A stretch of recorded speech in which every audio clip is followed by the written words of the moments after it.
इन दो मंत्रों से, जो सतनाम के 2 अक्षर का मंत्र है, एक ओम और एक तत्, सांकेतिक दास बताता है इस पृथ्वी पर 21 ब्रह्मांड में इस दास के अतिरिक्त ना इस नाम से कोई परिचित है तीनों मंत्र से, और ना ही कोई अधिकारी है, ये सत्कर मान लेना। और कोई देता है तो धोखेबाज है।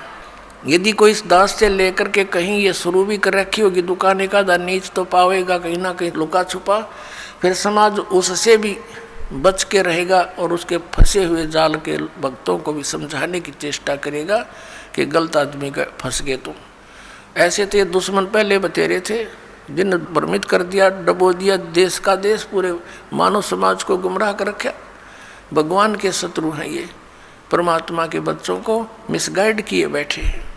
अब ओम और तत् ये तो सतनाम 2 अक्षर का, और ये राधा स्वामी के गुरु जी खुद कहते हैं जो 2 अक्षर का भेद बतावे सोए गुरु पूरा कहावे। इन 1 अक्षर का बिना बेरा है, 5 नाम काल के 5 उनका जाप करते हैं, जिस कारण से इनका मुखिया भी भूत की योनि प्राप्त किए हुए हैं और अपनी से सैबुकी में बढ़कर प्रवेश करके हुक्का पीवे और चूरमा खावे, रोटी खावे। अब खा यहीं पर खा धक्के, क्योंकि संत मिले नहीं और पिछली पुण्यकर्मी प्राणी थे ये महात्मा। आगे चार्जर ठीक मिला नहीं, सतभक्ति मिली नहीं, पिछली बैटरी डिस्चार्ज होगी, पुनक्षीण हो गए, भूता बनना था। फिर करोड़ों लोगों को गुमराह करने का दोष सिर पर रख ले गया, वो तो दुर्गति इसकी न्यारी होगी। ये सत्कर्माना पुण्यात्माओं, दास का कोई उससे भाई बंटवारा ना, कोई किसी चीज़ का हिस्से में साझा नहीं कि उसको उनको कोई झूठ बोल कर जनता को अपने पीछे लगा कर उनका कोई हिस्सा लेता हूँ, नहीं। परमात्मा ने इस दास को वो ज्ञान दे दिया जो किसी के पास नहीं, इसके बिना जीव का कल्याण कति नहीं। परमात्मा के बच्चे अपना जीवन नाश कर रहे हैं। मुझे बहुत रोना आता कई बार बैठ कर के, कौन सी साइड से समझाऊं भगवान, आप पर दया करिए अपने बच्चों को। आपने ये शुरुआत की है तो इसको पार भी लगाना परमात्मा, हम जीवों के बस का नहीं है इतने बड़े मिशन को सफल करना, आप ही दया करियो। तो पुण्यात्मा जो प्रसंग चल रहा है कि जैसे हैंड पंप लगाया, बोकी पहुंच गई, पाइप भी नीचे चलेगी, बोकी का काम हो गया पूरा। अब पाइप जो है उसके ऊपर एक हैंड पंप लगाना पड़ेगा। अब वो हैंड पंप को भी फिर उसकी पूजा है, उसका सिमरण करना है, वो सारनाम है, ये सतनाम है 2 अक्षर का, एक ओम और तत्, और सत जो है ये सांकेतिक है, ये सारनाम है।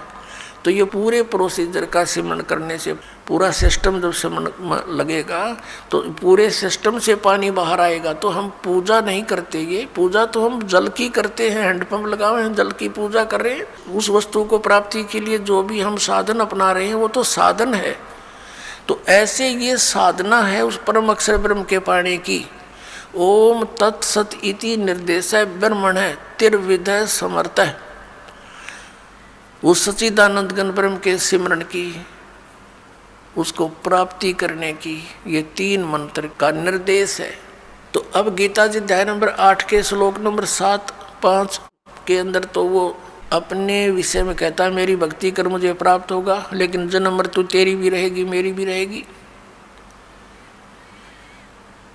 गीता जी अध्याय नंबर 8 के ही श्लोक नंबर 8, 9, 10 में गीता ज्ञानदाता कहता है कि उस परम अक्षर ब्रह्म आदि पुरुष परमेश्वर की भक्ति करने वाला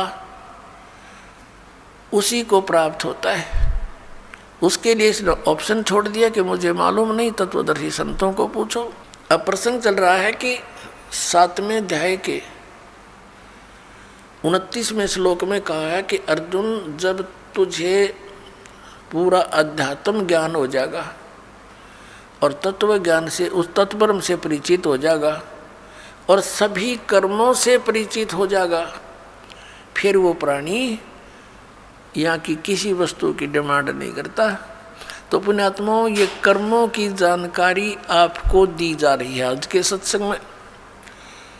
अब जैसे शंका आ जाती है कि एक तरफ तो विधान है परमात्मा का कि जैसे भी कर्म प्राणी करेगा उसका फल उसको अवश्य मिलेगा, दूसरी तरफ ये कहा जाता है गुरु बिन माला फेरते, गुरु बिन देते दान, गुरु बिन दोनों निष्फल हैं, चाहे पूछो वेद पुराण। वे गुरु जी के बिना कोई दान पुण्य करते हैं वो व्यर्थ है, भक्ति भी करते हैं वो भी व्यर्थ है।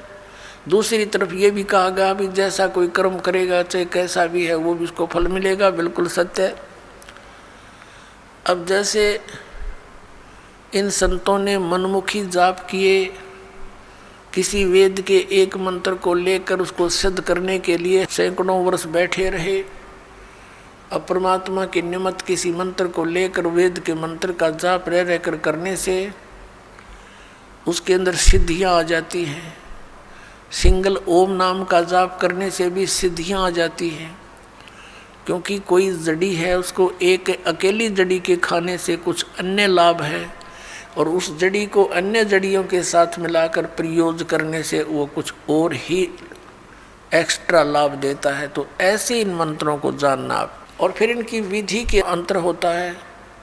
जैसे एक भक्त इसी बात से चला गया यहाँ से छोड़ करके, पहले तो आपने 7 मंत्रों के प्रथम मंत्र में भी वही मंत्र दे रखे हैं, सतनाम दिया, उसी को उल्ट सुलट करके ये दे दिया, ये क्या मंत्र हुए।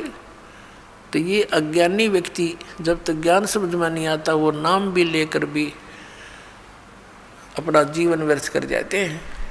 तो पहले तो ये सोचना चाहिए कि जो ज्ञान दास दे रहा है वे वेदों में प्रमाणित है। फिर दूसरा, इस दास को पता है कि अकेला कौन से मंत्र से क्या लाभ होगा, उसको जोड़ देने से उसका क्या बेनिफिट होगा। तो इस प्रकार उसको अन्य तरीके से जाप करने से उसका क्या लाभ होगा, इस मंत्र से इसकी तरह जाप करने से उसका क्या लाभ होगा। तो ये डॉक्टर ही बता सकता है उस यूज ऑफ द मेडिसिन और उसके बेनिफिट। तो आप मरीज होकर के डॉक्टर के उसमें